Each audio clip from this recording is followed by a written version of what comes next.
madami ka naman ng pinagdadaanan. Sige, tita, lapit ka doon. Maestro, pagbigyan natin siya. Sakto, hanggo. Charot lang, sige.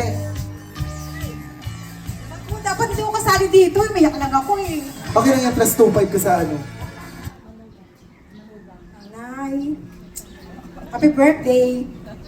Alam mo naman din ang mga sitwasyon namin, di ba? Wala pa nga. Si Clarice na hindi nakakapunta, mga sa birthday mo, si Jaden. Sana intindihan mo naman sila. Nakapunta naman sila noong New Year at nakapag-usap na kayo. Siguro yearly kasi busy nga. Sabi, busy, pero hindi ka naman din nila nakakalimutan. Mahal ka din naman namin. At yun lang, basta yung hindi sila nakakapunta, sana huwag ka na magdamdam, huwag ka na magtampo. Kasi ako din naman, hindi nila na pupuntahan ng madalas. Okay na yun, Nay. Basta nag-usap na kayo.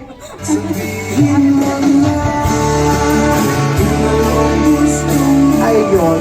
Thank you very much po.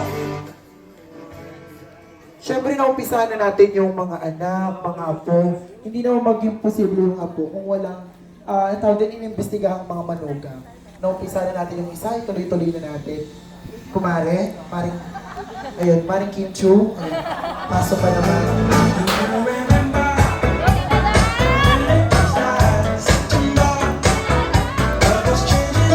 Daw.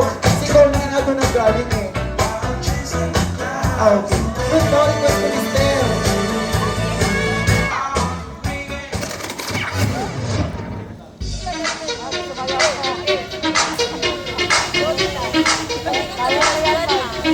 Talaga naman oh. Oh.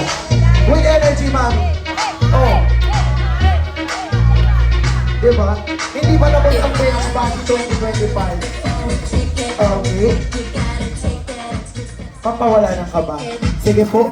Tabi po kayo ng mami. Wala yung ibubulong sa'yo. Gamitin niyo po yung mic. 2.5 yan. Ay, saan nakalagay? Sa bahay yung mga kung ano-ano. Ay, happy birthday. Wish ko sa'yo ay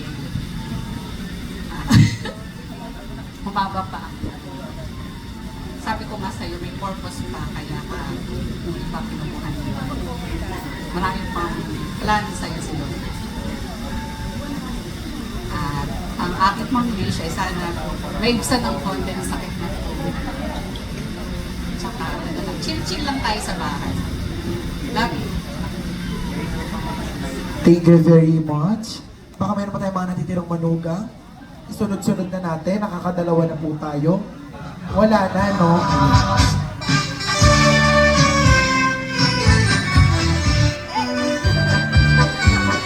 Okay.